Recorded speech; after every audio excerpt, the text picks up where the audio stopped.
Hey friends, thanks for joining me. Jess Christina here. I'd like to just share my final thoughts on the Earth Summit, and I'll be putting some links below. I'm not going to read all of the Earth Summit documents in their entirety, but it is important to understand what a pivotal turning point the Earth Summit was, because documents like Agenda 21 were created here. So let's go ahead and take a look. Okay, I'm not going to cover any further documents in their entirety specifically, but I would like to tie a few of them together regarding the Earth Summit and the Rio Summits. I had planned on covering some others, but it's really just a lot of the same thing that Lorraine Connor had said already in her document. Now, I would like to talk about the Earth Summit and tie it together because, you guys, did you know that if you go to Amazon and search for Agenda 21, the UN will sell you a copy of Agenda 21? Isn't that pretty bad? Isn't that just awful? Someone who, or a group or organization that claims to be socialist and for the good of all people, and they're charging you for a copy of it. Now, you can also download a free copy of it on the UN's digital library, and I will put a link below. So in all of its boring, long glory, you can read Agenda 21, which was introduced at the Earth Summit along with the Rio Declaration on Environment and Development, as well as the Forest Principles Declaration. Now, the Rio Declaration also resulted in 3 other declarations being signed into effect. We have the Convention on Biological Diversity, we have the UNFCCC, or the United Nations Framework Convention on Climate Change, and the UN Convention to Combat Desertification. So right there, you've got your land control, your climate control, and your population control. And they literally all have the same agenda, which goes back to population control under the guise of climate change and preserving and protecting the earth and kind of normalizing these constantly changing systems, which is just a bunch of rhetoric. You can't normalize something or adapt a system to something that is constantly changing.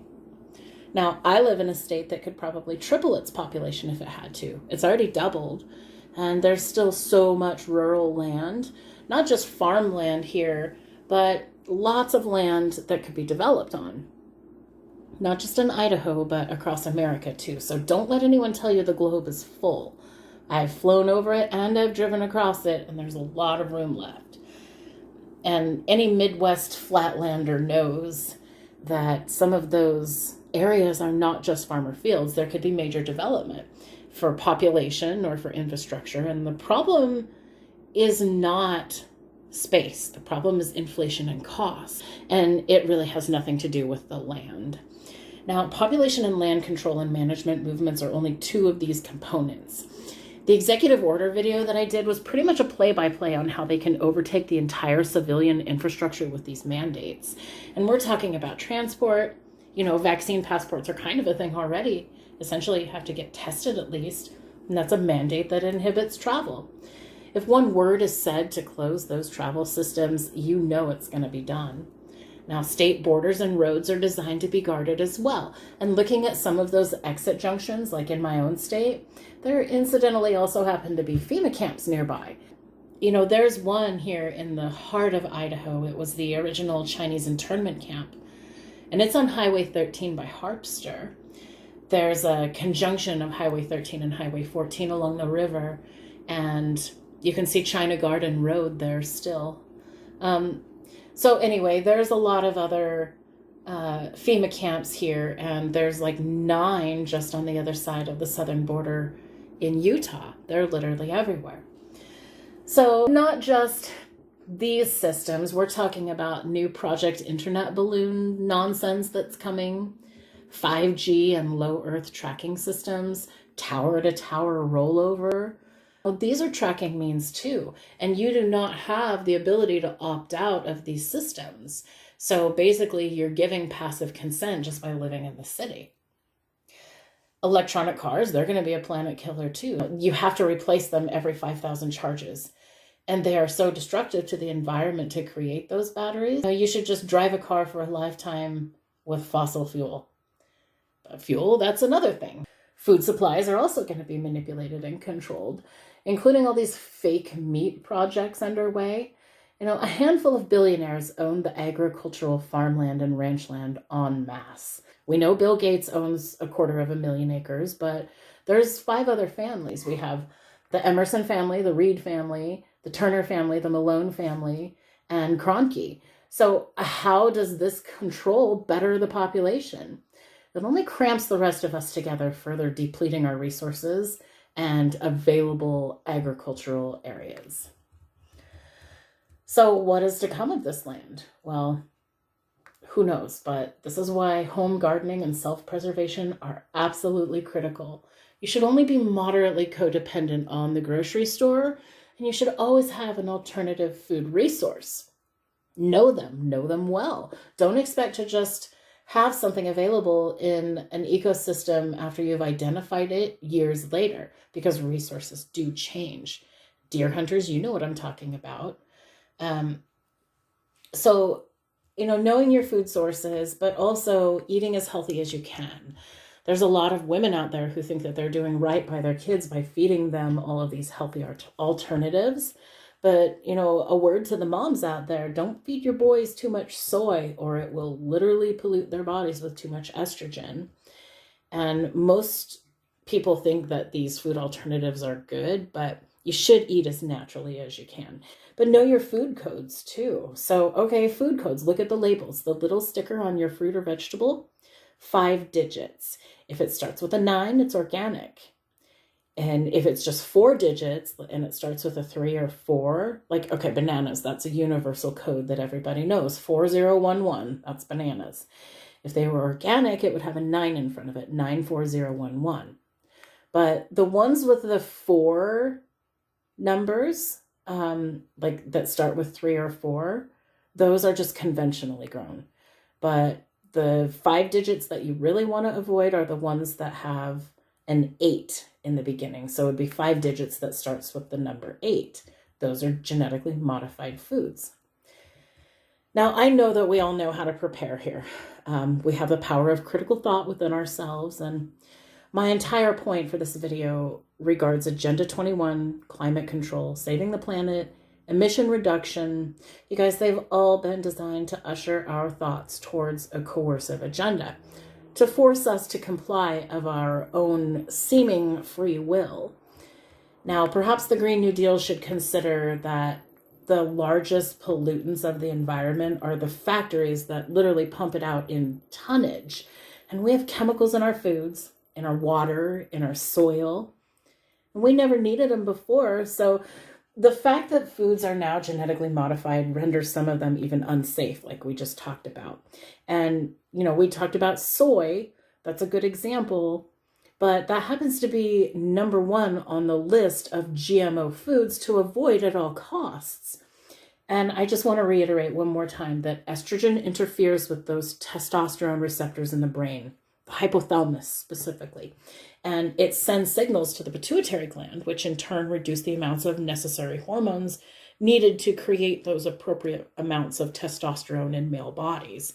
And we wonder why our boys and our girls are so gender confused. We need to look to the food supply for answers.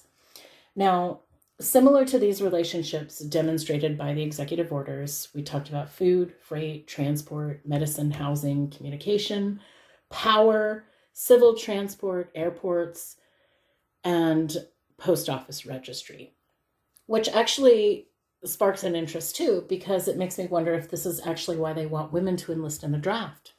It's a means of registration. Now, we can very easily see through all of these subsets here how the cancer of socialism is trying to take over and change society. And this is the very essence, by definition, of the core principles of the New World Order. This is what the new design of control over all of these substructures looks like, and it renders the world population powerless and helpless. So what do gay rights, Black Lives Matter, feminism, and Antifa all have in common? Well, the same ruling class feeding these gullible but passionate citizens into action for a cause that really does nothing but exploit their own efforts. And nothing good came out of burning the communities or setting the communities on fire.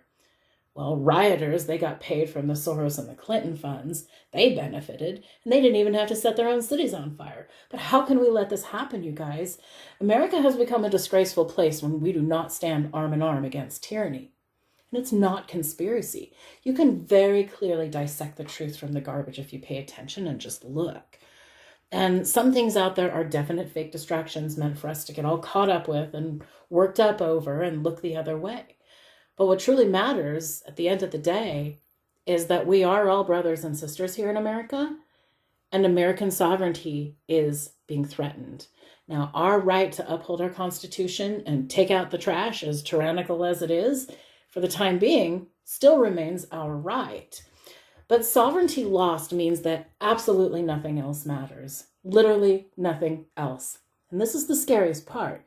So if we're no longer allowed to police ourselves, then, if you think the lockdowns now are a nuisance, this would just be considered a drill, some sick live action role play LARPing session of these gross satanic elitists. And if we're forced to work and then go back home and do nothing else and be told what to do and where to go, have all of our items provided to us by the dole, this is exactly what Klaus Schwab was talking about.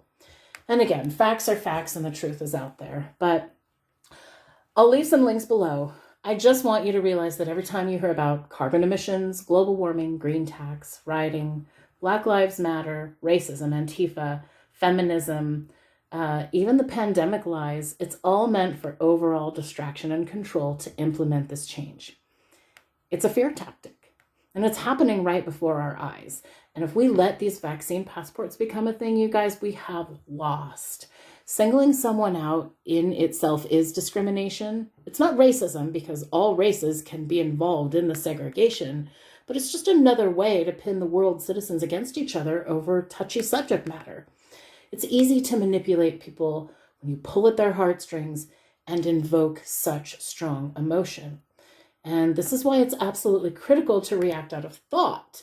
Now, if you're worked up about something with intense emotion, the groupthink mindset could overtake you in the moment, and you might react or behave in a manner in which is abnormal to you. But if you think before you react, then you rise above those lies being pushed in your face and you start to see the bigger picture. Don't forget that socialist agenda started by a group of greedy elitists. It started long before Marx was ever born. And most of these blind people who think that they're making a difference by being a social justice warrior or whatever that is, they do nothing but assist the global agenda, and they leave this wake of destruction and negativity behind them. And this is not the answer to changing America for the better. This is not how you build up your brothers and sisters in America. But societies are at this critical tipping point where we can heal ourselves and we can continue to adhere to that social contract of normalcy, or we can continue to allow this psychological warfare to continue. It is menticide, and it all comes from this same group of people and their puppets who control us. So college groups like the Socialist Democrats of America, they should not be allowed to brainwash our youth into thinking things like free college and free healthcare and a bunch of socialized freebies is the answer, because it's not. Can't people see that not only would it make your doctor visit less meaningful, it would probably take longer for you to get in by months, I'm sure, but also colleges, free college, well, now you don't only get to pay for your own college, your taxes are going to increase proportionately, so you can pay for everybody's college for the rest of your life. And instead of paying for like 30 years, you're going to be literally paying for as long as you live.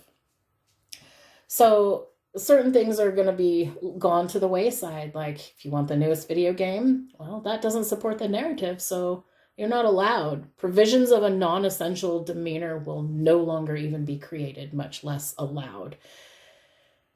You will own nothing and you will be happy with what you are provided, or else. So there are some other comments at the Rio summit. They poised the idea that you need to push the levers that are shaping family size. And this was a quote from UN Director, Dutch citizen Jokie Waller-Hunter. She was also responsible for the Kyoto Accord. And she said, basically, you can't save the environment without reproductive health policies and programs. And she also mentioned the processes such as migration, urbanization, and aging that are important in considering the environmental impacts of future consumption. She was also the UN Director on Sustainable Development from 94 to 98. And she was the director of the OECD from 98 to 02. That's the International Organization for Cooperation and Development, which boasts that they work to build better policies for better lives, which fosters equality, prosperity, opportunity, and well-being for all. It was founded in France in 1961, and it had like 20 participating nations. So why would a global NGO with such clear and direct intent ever be allowed to shape the minds of governments across multiple nations? And that's rhetorical. We all know the answer to that. You guys, this is 1984.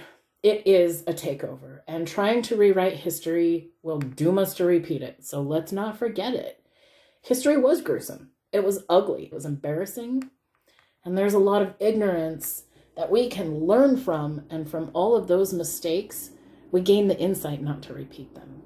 So again, standing for the most important thing that we all share, our sovereignty. These elitists want to end the current world model for the sake of this new ideology, this new order of things. And we're in this adjustment period. But if we allow too many freedoms to be seized, we're never going to have the means to ever get them back. And we are at this critical tipping point to stand against tyranny. But if we keep being distracted by all these lies and meaningless happenstance, then we are absolutely doomed to the socialist model, which is absolutely sure to fail. Thanks for joining me, and if you're interested in learning more, then make sure to check out the links below.